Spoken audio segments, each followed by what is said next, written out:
Oh, good, John. We should start. Just she said the presentation underneath the laptop. Speakers.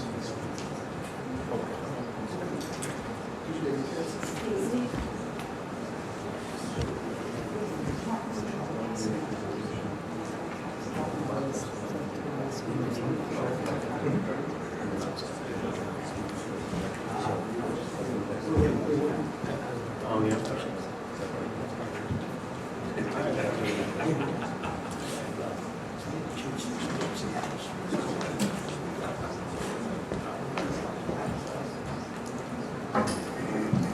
Yeah, that was safety first. Ready?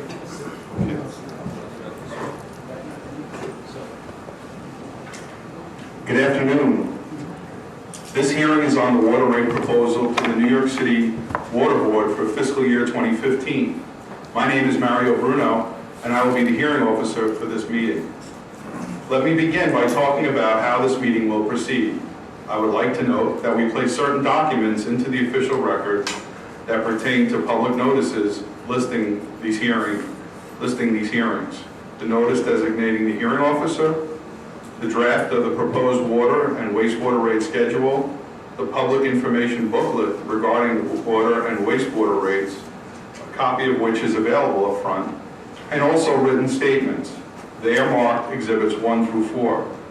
After I introduce the members of the New York City Water Board, we will hear a presentation from DEP Commissioner Emily Lloyd on the water rate proposal, and then we will open the meeting to the floor in order to hear from the public. If you have not yet signed up to speak, please take the time during the presentation to do so. There are sign-in sheets at the front table where you walked in. You can also submit written testimony to the New York City Water Board from today up until the close of business on May 20th, 2014 at 5 p.m. These statements will be entered into the record and copies distributed to the Water Board members prior to any votes. I will now introduce the members of the dais that are here with us today. Water Board members Alfonso Carney and Jonathan Golden, and Stephen Loritz, Executive Director. Board Member Carney, do you have anything to add before we begin? Thank you. Just a few brief things. First of all, at this point of the proceeding, our chairman, Alan Moss, would normally offer comments. Alan is unable to be here today, has asked me to speak in his stead very, very briefly. The most important thing that happens at these hearings is that we take comments and questions from the public. We want to thank those of you who have come to offer your points of view for coming here today. There are a lot of other places you could have been, a lot of other things you could be doing, I'm sure. We're pleased that you decided to do this. Understand that no one who sits on this board has made up his or her mind as to what the ultimate decision will be.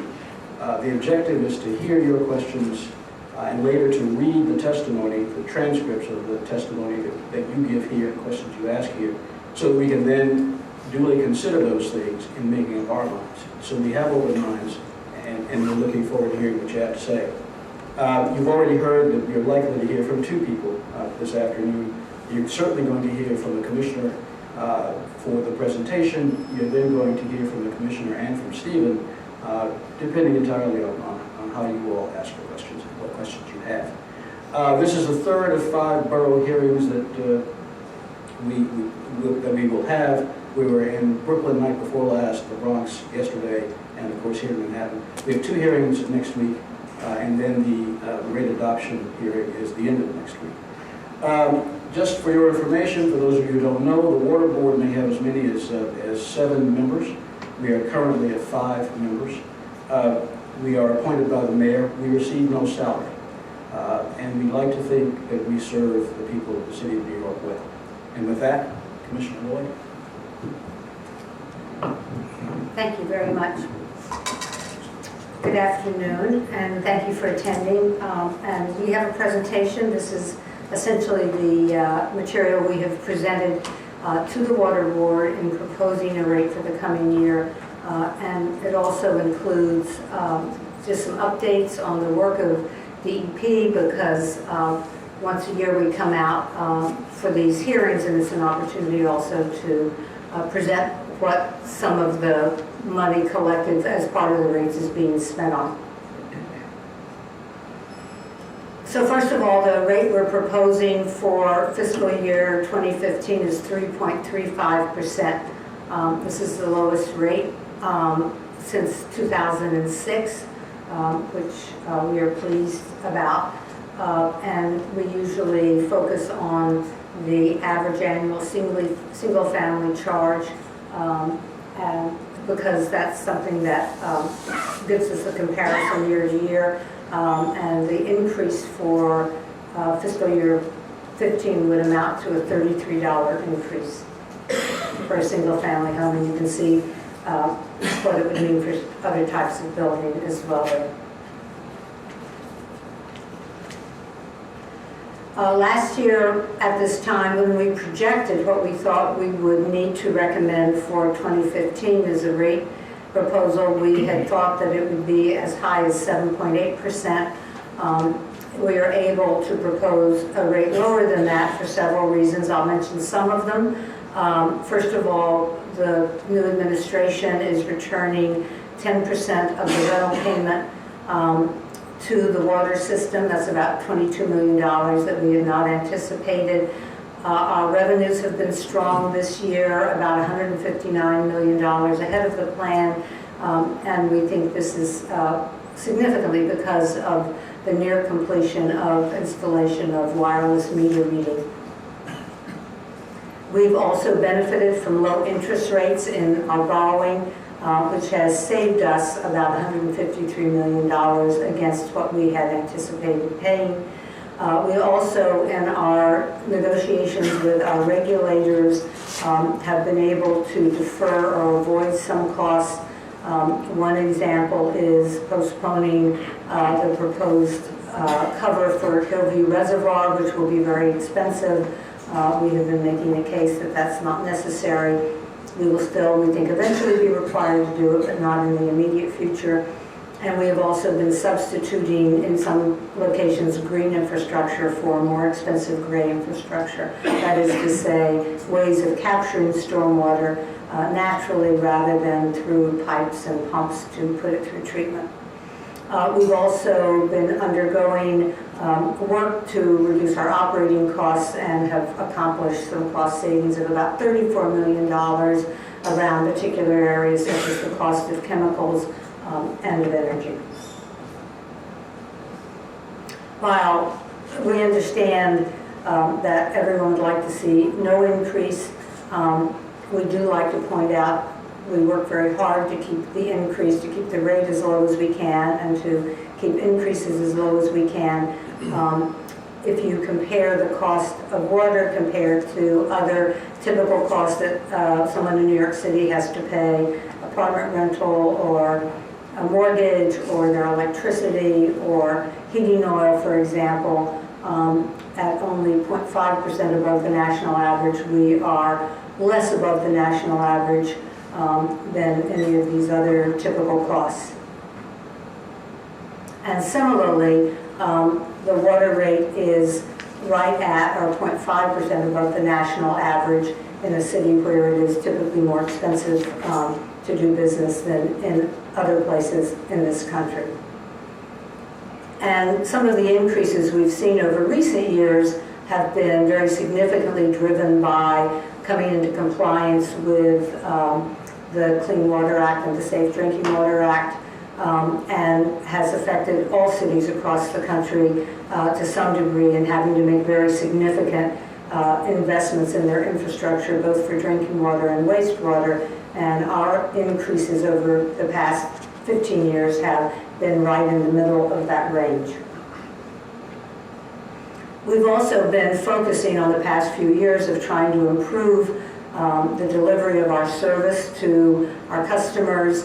One thing that we've done is to install automated meter reading, and that has resulted in an 80% reduction in estimated bills. because people don't have to be at home to let us in to collect the information about the water that they're using. And it's also produced a 49% reduction in billing disputes since 2011, which we're very pleased about. We also now have a leak notification program because we're able to track water use so much more closely, and 204,000 of our customers have enrolled in that. To date, we've sent 50,000 notifications to people letting them know that there's been a spike in their water use, which enables them to look at what the problem is and see if it's just an unusual use for some reason or if they have a problem such as a leak. And we have also offered now through an insurer service line protection. One of the significant unexpected costs that building owners encounter from time to time is the failure of either the water line running from the street to the building or the sewer line running out. These are the responsibility of the building owner, and many of them are very old in New York City, and when they fail, it's an unanticipated cost for the building owner that can be thousands of dollars. So this service line protection program, we think, offers an ability to have some protection against a large unexpected cost. We have been focused on trying to improve the efficiency of the services that we offer in terms of managing the system, and have made some strides in the right direction. Compared to last year, leak complaint resolution is 9.5% faster. Time to restore the water after a water main break is 7% faster. Sewer backup complaints are down 30%, and catch basin complaints are down 30%. These are all things that are tracked in the Mayor's Management Report, and you can see online.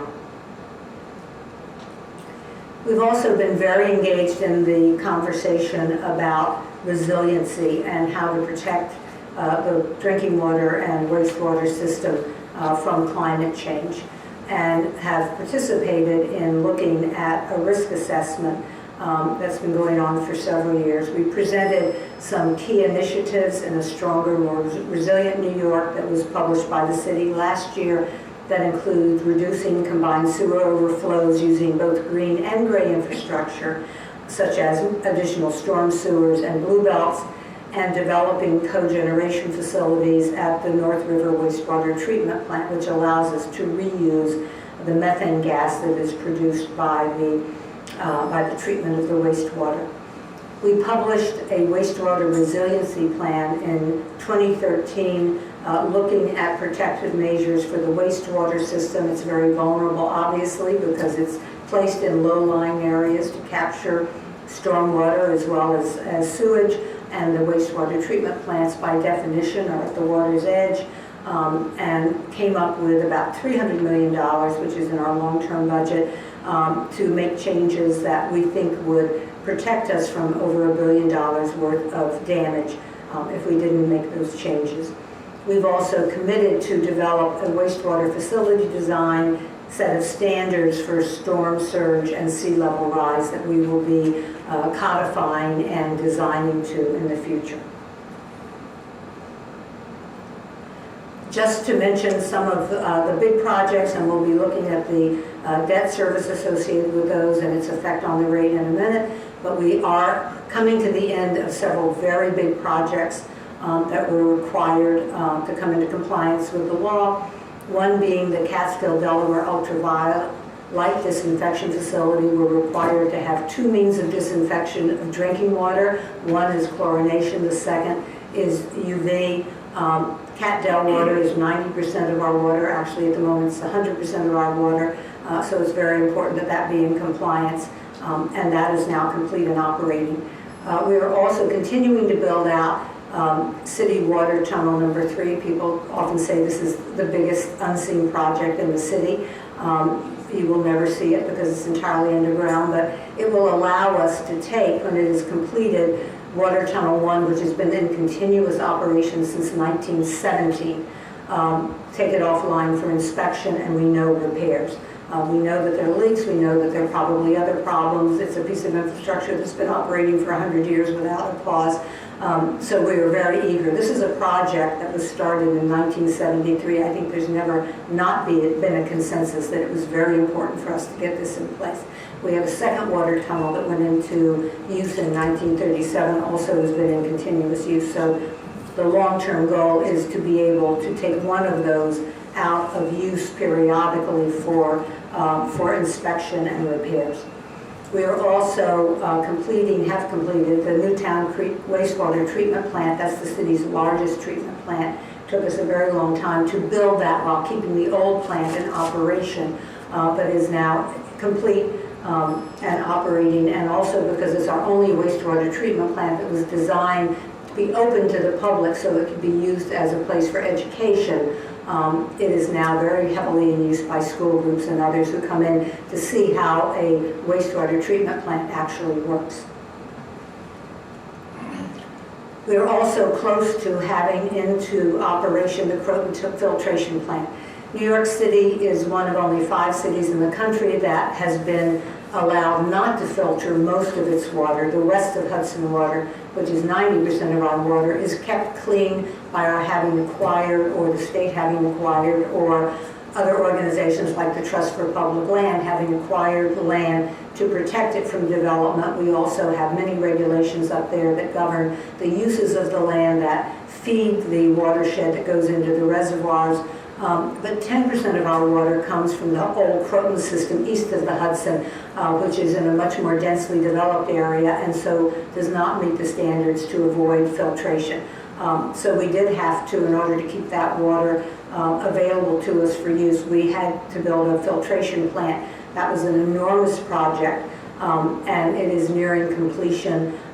It will allow us at maximum capacity to feed about 290 million gallons a day of the almost 1 billion gallons a day used by New York City. The testing for the one half of it, Plant A, started in December.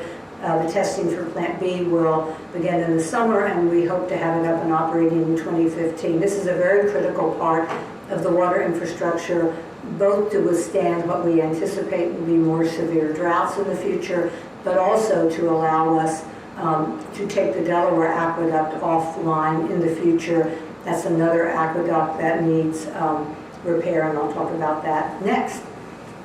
We've known for about 20 years that the Delaware Aqueduct, which carries about 50% of our water, and this is the best water in the system, has been leaking and developing more leaks. It's created a lot of problems upstate through surface expressions of this. And it also has told us that the aqueduct itself is at risk. We spent a lot of time exploring it, trying to figure out the best way to repair it. Finally, we've come up with a plan, and that construction project to repair the aqueduct is now beginning. We are doing the final design work for a bypass tunnel. We've started shaft construction to get down there to do that construction of the bypass. It will also be another part of it for when we take it offline, will be that the Catskill Aqueduct, which carries about 40% of the city's water, will have to carry more. So optimizing that aqueduct through cleaning and repairs is also being planned currently. And we are doing very aggressive water conservation programs, both in New York City and in the upstate communities that use this water, so that when we shut down Delaware, we will have enough water. We anticipate that shutdown will be in 2021. I wanted to mention a couple of projects in Manhattan. A big project has been the Ward's Island final settling tanks. This is a state of good repair project to reconstruct the final settling tanks that improves the wastewater treatment process. This is again about compliance with the Clean Water Act. And we are also doing a project that we think is very important in terms of sustainability, which is to take the methane gas that is created by treating the water and to use it for actually operating the plant. And this first cogen plant is going in at the North River plant. It will upgrade the electrical systems and put energy efficient technology in place there, and we expect it to be completed in 2020. In 2015, we are projecting some changes in our operations and maintenance that will save us money against what we had originally projected we would need in that year. There are 81 initiatives that we've identified.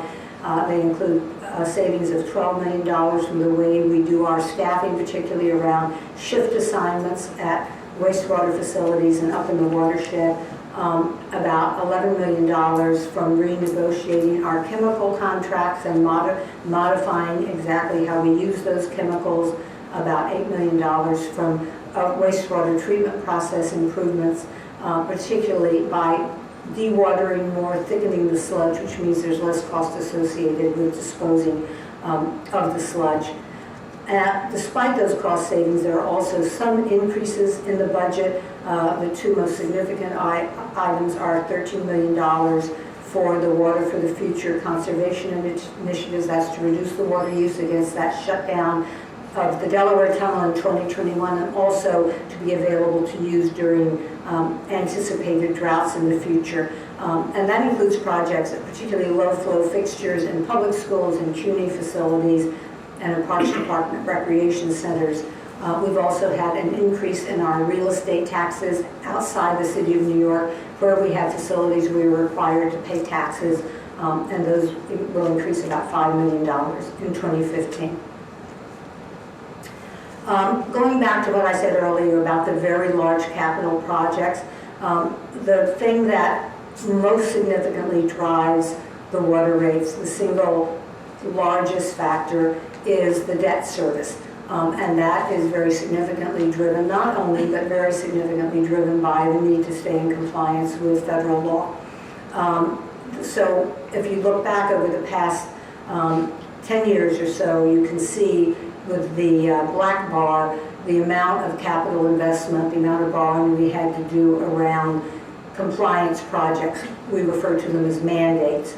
And that also very much constrained other things we were able to do that we needed to do, like building out storm sewers where there aren't any in parts of southern Queens and Brooklyn. We weren't able to do that much of that. And what we were spending had a significant impact on the water rates because our borrowing increased. You can see going forward that the mandates, which are in, I guess that's lavender, mauve, are smaller in the coming years, and that's a very good thing, but we now have to play catch up on some of the other things that we did not spend money on when our mandated costs were so high. And then we always have to say, because there are always new and more stringent regulations as people think more about water quality, that we always anticipate there will be additional mandates in the future that we may have to meet. So these projections are based on existing regulation. Again, looking at the debt service, that red line is the debt service in the first years after this current structure for financing the water system was put in place. We were spending less than $500 million a year in capital costs. As the regulations came into effect and we came into compliance with them, I hate to say this, but not always voluntarily, but the reason we were reluctant was largely because we knew the effect it would have on the rates. The borrowing has gone up so that now we are typically doing a capital program of something like $2 billion a year.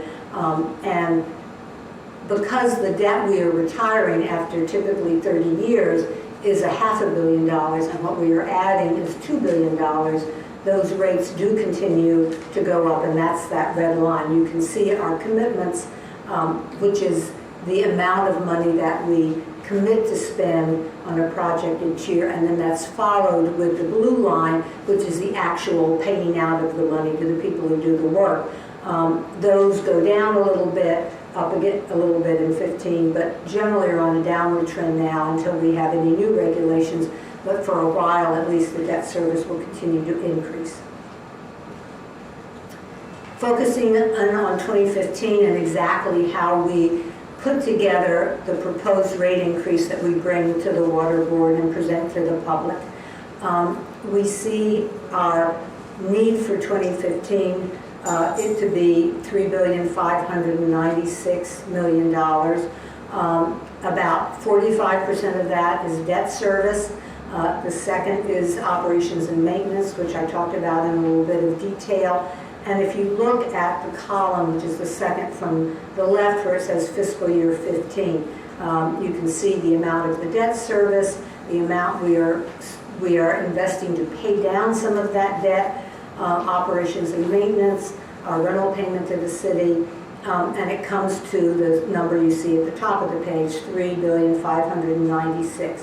Then in addition, we always set aside cash on hand.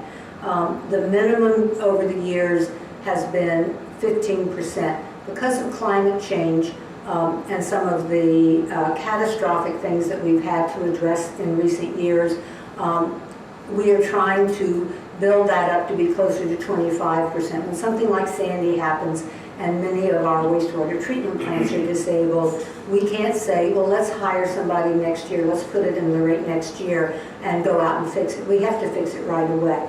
A few years ago after Katrina, we reassessed all of our dams upstate and identified one dam that we felt might not withstand a superstorm. We had to go in immediately and deal with that, and it was a several $100 million undertaking.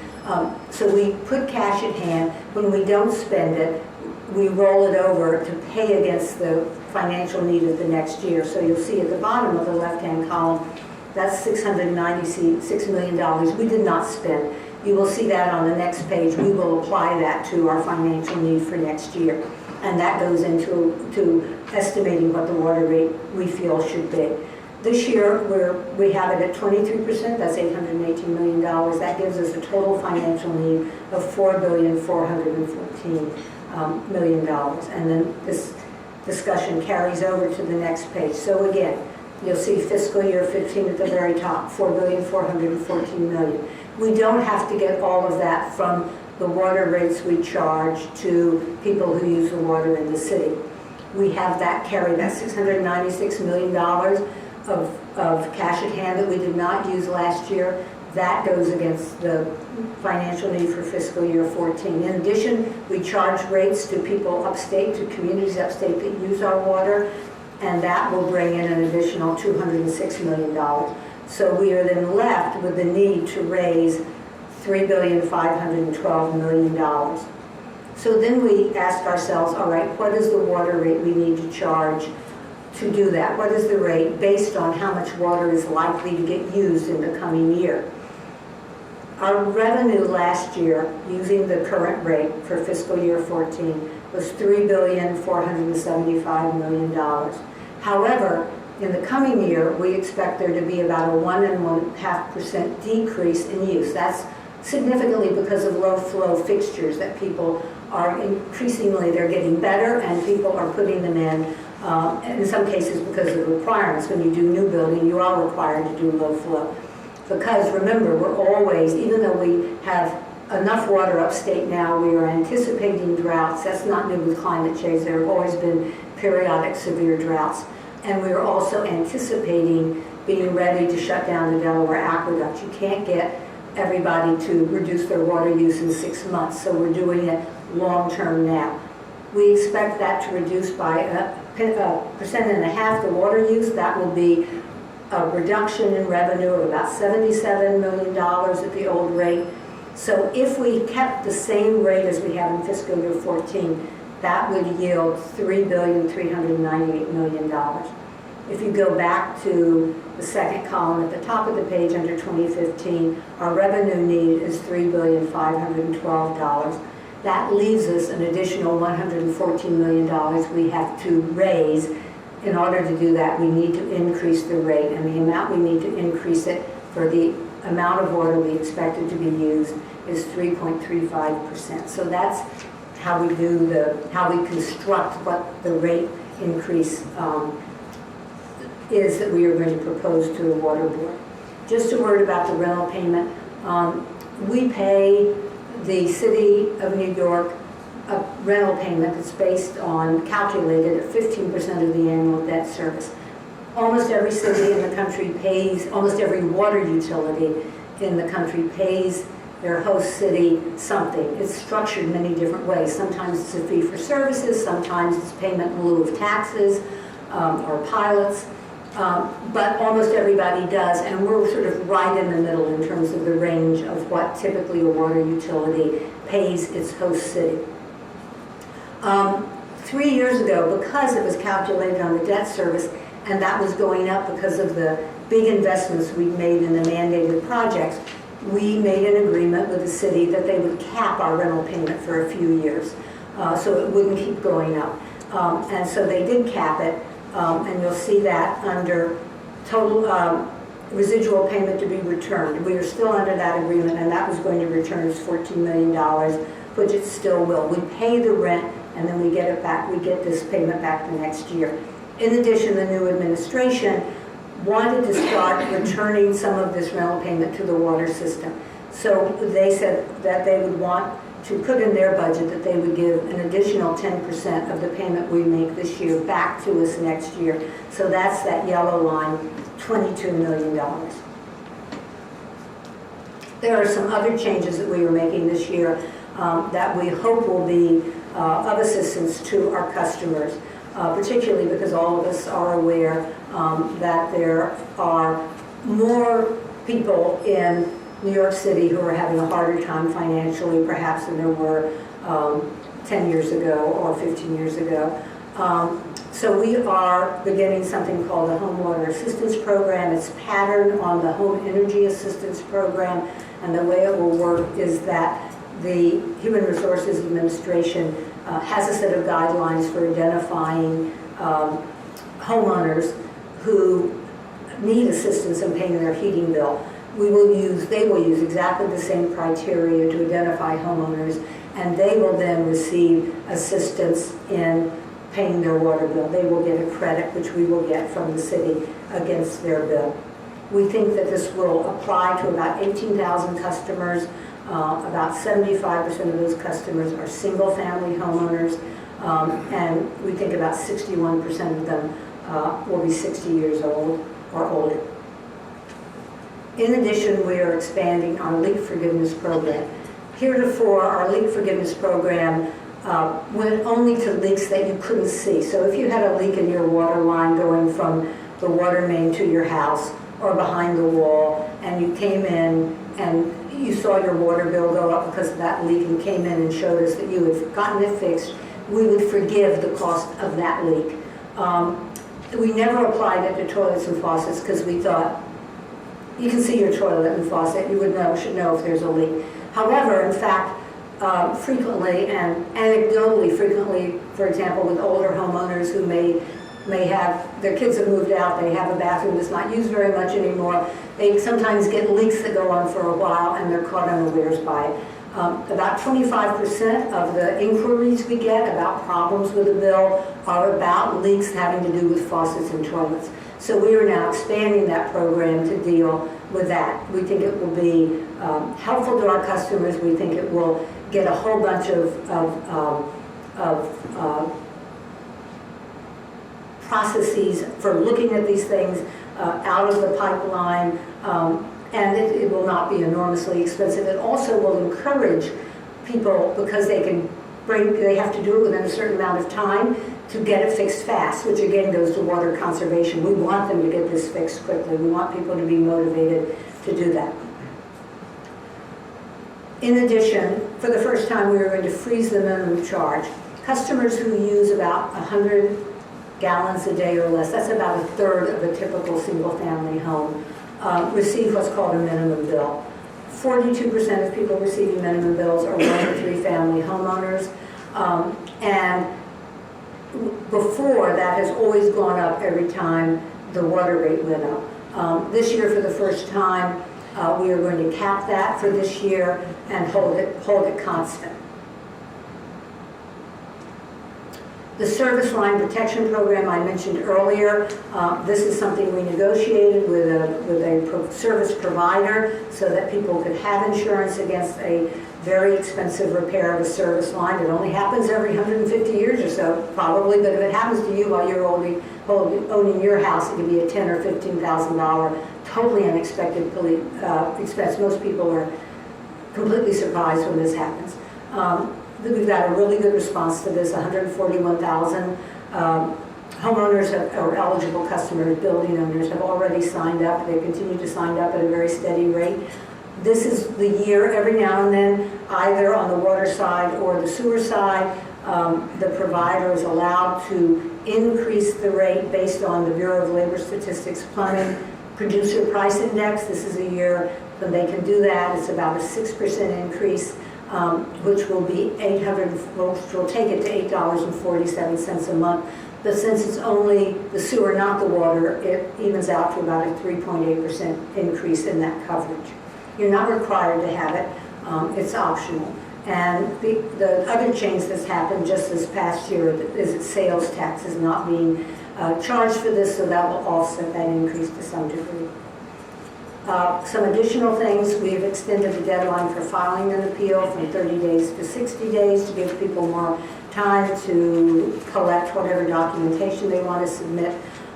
We are now going to halt the lien sale process for customers if they have filed an appeal heretofore, whether or not you had an appeal pending. We started the lien sale process. We are going to now hold out people who are in appeal so that they will not feel pressured to settle the appeal, perhaps, even though they still feel that the appeal is justified because they want to avoid the lien sale. That seems fairer.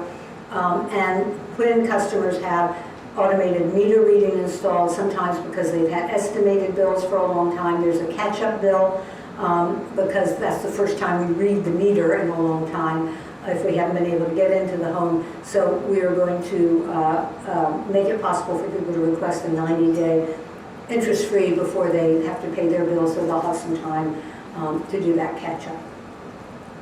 The last piece of this is two things about multifamily conservation programs. For a very long time, multifamily buildings built for units or more were on frontage. They were charged a flat fee. Many years ago, all homes were charged a flat fee. And a few years ago, when we put in automated meter reading, we said that everyone had to have a meter, but they could continue to use a frontage fee if they got the meter in and if they installed low-flow fixtures. The date for the low-flow fixtures was 2015. The date for the meter was 16, or maybe I have it the wrong way around. One of those. They were out of sync. Now they will be in sync. They will both be June 30th, 2016. So if they're having that work done, they can have it all done at the same time. We are also reinstating a program that we had a few years ago, a toilet voucher program for building owners in the multifamily conservation program so that they can help get those low-flow fixtures. There will be a voucher of $125 per fixture. They'll have to provide documentation, but this is to help people get those fixtures in place. So coming back again to the basic proposal, which is 3.35%, and that's the end of the presentation, and I'll turn it back to Mario. Thank you. Thank you very much, Commissioner. Before we move to the public comments, I just want to recognize that Board Member Adam Freed has joined us for this hearing. Now we're going to open the floor to comments from the public. Speakers will be called up in order that they are listed on the sign-in sheet. If you wish to speak and you have not yet signed up, please do so now. I'd like to call on our first speaker listed here, Jim Buckley.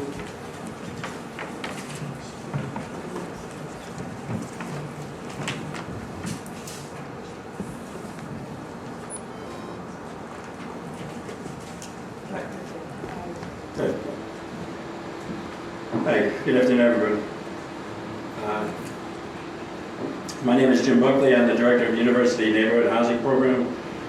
We're a nonprofit community organization in the Bronx. At UNHP, we work with tenant and community organizations in the Bronx. We have a long history of working with DEP to try to reduce water use, maintain affordability in the buildings with which we work, to solve billing problems. I'm pleased to say we have a good relationship with DEP staff, with I think you're Deputy Commissioner, Commissioner Singleton, and you know, we've had a great working relationship on that. I'd like to think that the DEP staff would feel that way as well. We also have a long history of testifying at these hearings, and we're more hopeful actually, I'm more hopeful. Feeling like I'm the Pope here. We're more hopeful. I'm more hopeful than I've been in many years that city government is hearing the concerns about water costs, impact on the affordability for New Yorkers. Some of the proposals that you're considering today that the commissioner just talked about, the rebate on the rental payment that the mayor has talked about, I really feed that optimism on my part and some of the people with which I work.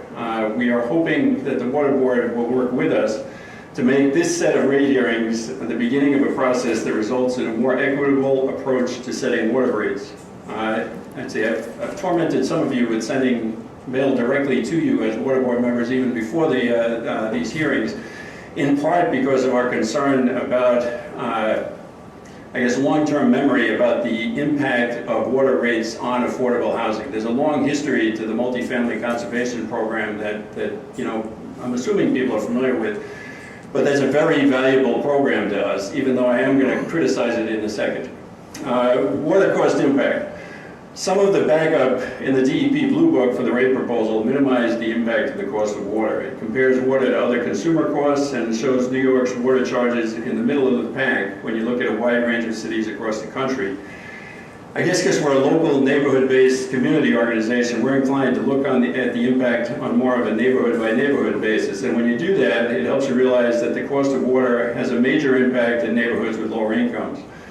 For example, using 2013 data, the cost of water was 1.6% of the area median income for the city of New York as a whole, but 3.5% of the area median income in the Fordham area, and a little over 4% of the area median income in the Morrisania section of the Bronx. The Blue Book also indicates that the average multifamily meter charge with the proposed increase will be $666 per apartment per year, and the new multifamily conservation program will be $976 per apartment per year. Most of the buildings with which UNHP works are composed of 1, 2, and 3 bedroom apartments. Many of those buildings are in the multifamily conservation program, and we would be in deep trouble if we didn't have the ability to cap the rate. However, even the buildings that are not in the multifamily conservation program are paying in excess of the DEP average of $666 per apartment per year. In short, the average does not reflect the reality of the cost of water in the large volume of affordable housing composed of 1, 2, and 3 bedroom apartments which are providing critically needed housing to lower income families. We need the multifamily conservation program, but we also would need a lower cap, frankly, to bring it closer to the average in the DEP book. We urge the Water Board to revisit the multifamily conservation program to lower the capped per apartment number. Finally, one needs to look, sorry, I lost my place. One needs to look at the overall cumulative effect of the rate increases as you look at them. I have a hard time in terms of thinking of percentages and in terms of impact on affordability. But when I look at what it cost in the Blue Book, if I spent $100 on water in 2005 or before 2005 with the rate increases for the same amount of water right now with the 3.35%, I'd be spending $246 for the same amount of water. And I think it's important for people to remember that. Finally, the rate increase proposal, an increase of 3.35% is better than the 7.8% that have been projected. It's definitely better than the increases we've experienced in recent years. Still, I oppose any increase and urge the board to review the Water Board's financials to eliminate the need for an increase this year. The cost of water has risen dramatically over time and is hitting affordable housing and lower income homeowners very hard. In the multifamily buildings with which we work, the cost of water is running approximately 15% of the operating costs. Many of these buildings are already in the multifamily program. As more rental income goes into water charges, there's less available for repairs and debt service to cover capital needs. Oh, time's up, huh? I've got a written testimony here, so I've got one more paragraph, but I can leave this with you. Finished? Okay. Please. Oh, thank you. Water rates cannot be viewed in isolation. Water costs must be viewed as part of the overall economic health of New Yorkers. The importance of the revising the formula is even greater when you look at the rate increases projected in the years ahead as part of the Water Finance Authority bond backup. We call on the Water Board to take a fresh look at how rates are set to develop a more equitable water rate setting formula. Thank you. Thank you. Thank you, Mr. Butler. Leave the copies. Next on the list to speak is Matthew Frank. Okay. Next, we have Mr. Eric Goldstein from the Natural Resources Defense Council.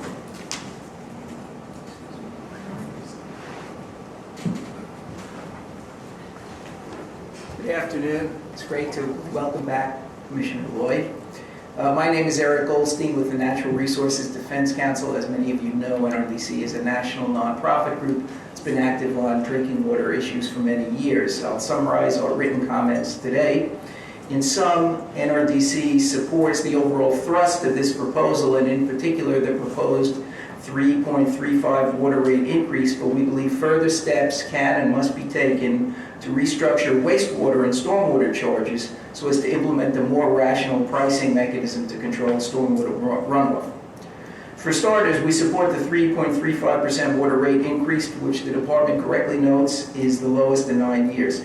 Even with such an increase, the New York City average residential charge would be just about $38 more than the annual rate paid by residents in the 30 largest cities around the country.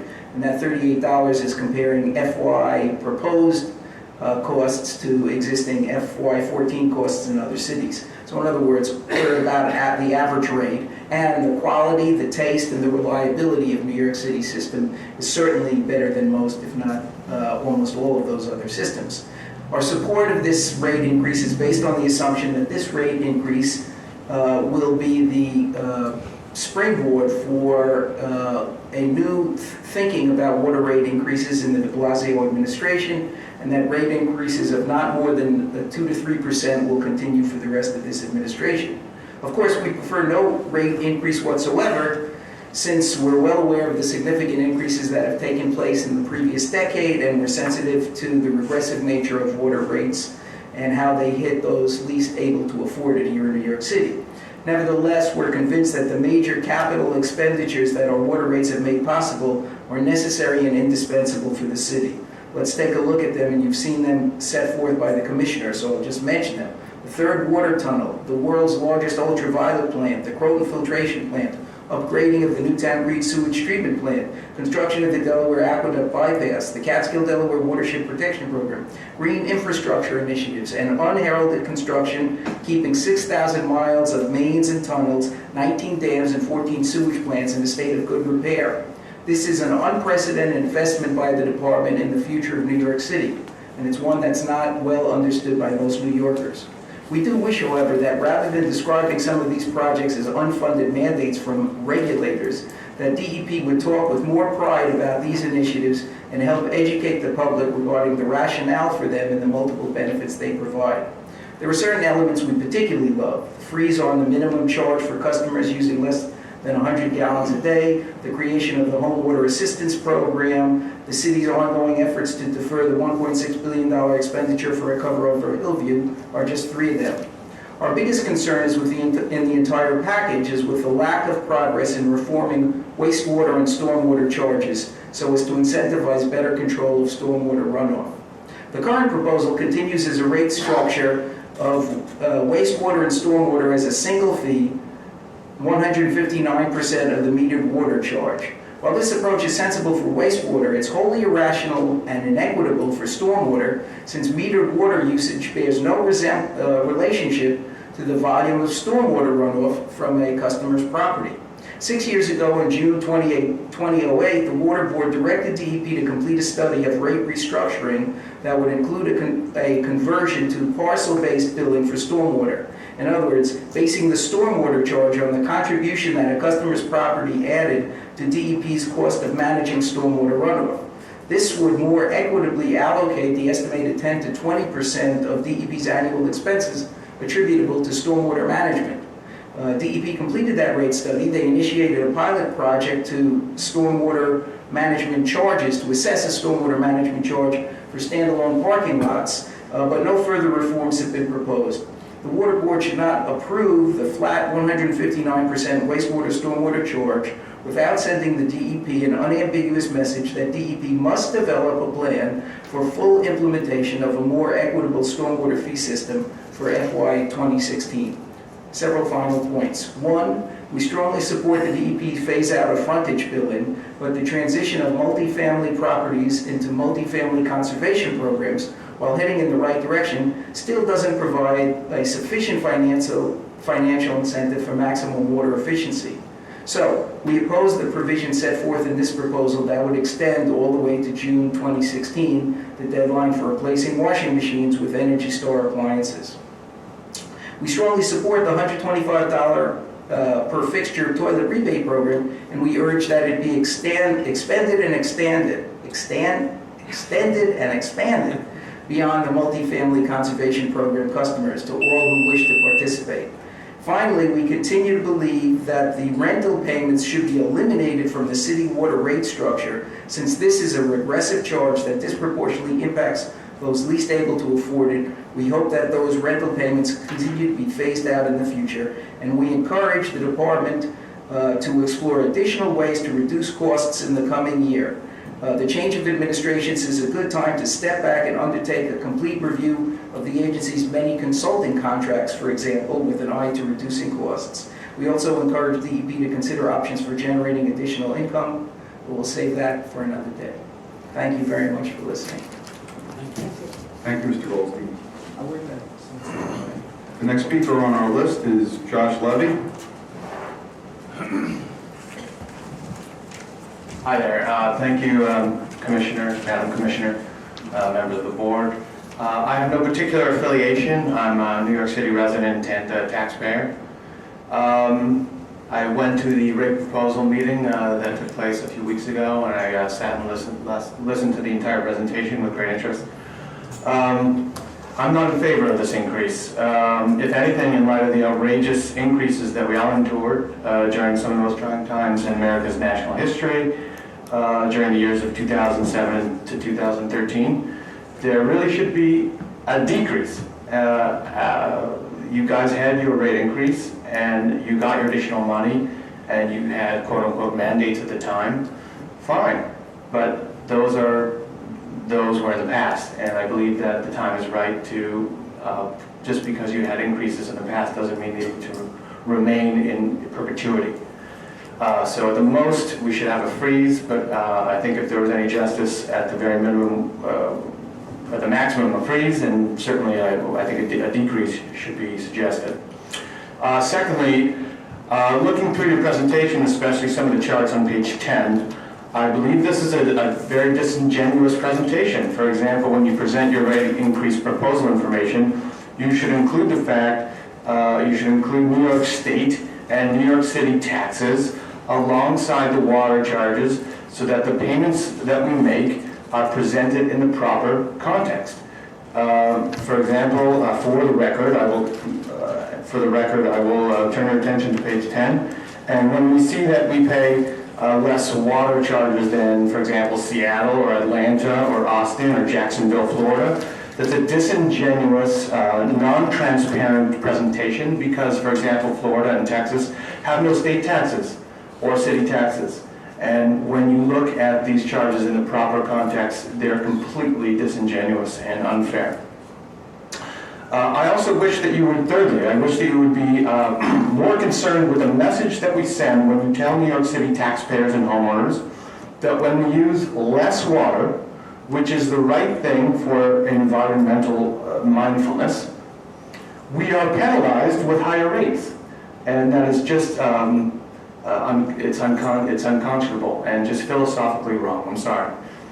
Members of the board, I wish you would take a stand and actually require the water utility to, for example, strip out the padding that is no doubt in their numbers, which is in every utility's numbers. And for example, when they say that we have a capital expenditure project that's going to cost us $195 million, not take them at their word and say, well, why can't we get this done for $125 million? I'm sure we can do less with more. Oh, sorry, do more with less. And I think that in these years, when we are all being asked to do more with less, there's no reason why the water utilities shouldn't be asked to do the same. In closing, just to say, no increase. They've had their fun between the years of 2007 and 2013, and now it's over. We need to say enough. And one last comment, only just because I see I have 2 minutes left.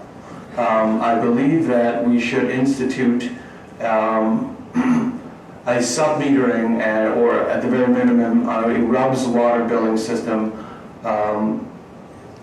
across the board in New York City. And if you're not familiar with what it is, I'll explain it very simply. Much like every resident in a multifamily unit pays their own electricity, the same should be done for water consumers. And I think the net effect would be a tremendous decrease in water consumption and wasted water use, because people don't value what they don't have to pay for. And if they were charged separately, if there were separate meters, for example, in a 3-family, a 5-family, or in a 12-family unit, if you installed 12 sub-meters, one for each apartment, then they would be responsible for those payments, and it wouldn't surprise me at all if suddenly water usage dropped dramatically, even as much as 30 or 50%. So that's it. Thank you very much for your time and for your consideration. Thank you. Thank you, Mr. Levy. The next speaker on our list is Ann Renda.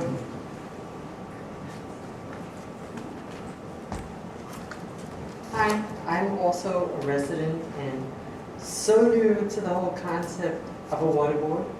I'm retired, so now I have time for life and I read my mail more. And I'm thankful for your idea about the special metering for each apartment, because it's very true that if you're not paying, you don't care. And you just wastefully use water. My first comment to the water board and to the commissioner, I'm impressed. I'm really impressed. I didn't know you didn't get paid, and you're doing lots of great things. I'm amazed that you're sustainable, that you're actually using methane to run a building. That's awesome. I never would have expected that.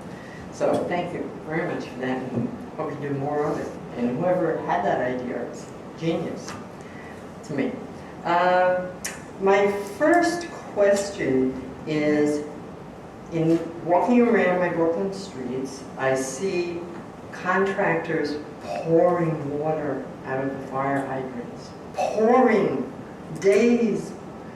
Nobody looking at it, the water's just going. Who's paying for that? Anybody tell me?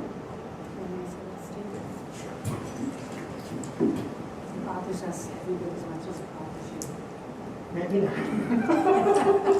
So, and you can stop there for I won't. Thank you. I won't take this out of your time. Every contractor who uses hydrant water as part of a construction project is required to get a permit from us beforehand based on the amount of water that they expect to use during the construction process. And then they're required, as part of that permit, to pay us for that water use. If you see at a construction site a hydrant just running and it doesn't appear to be used to be mixing concrete or any of the normal construction uses, you should call 311 and we will send someone out, and if they're using the hydrant improperly, we'll give them a violation. I want them to pay. Not Yes, well that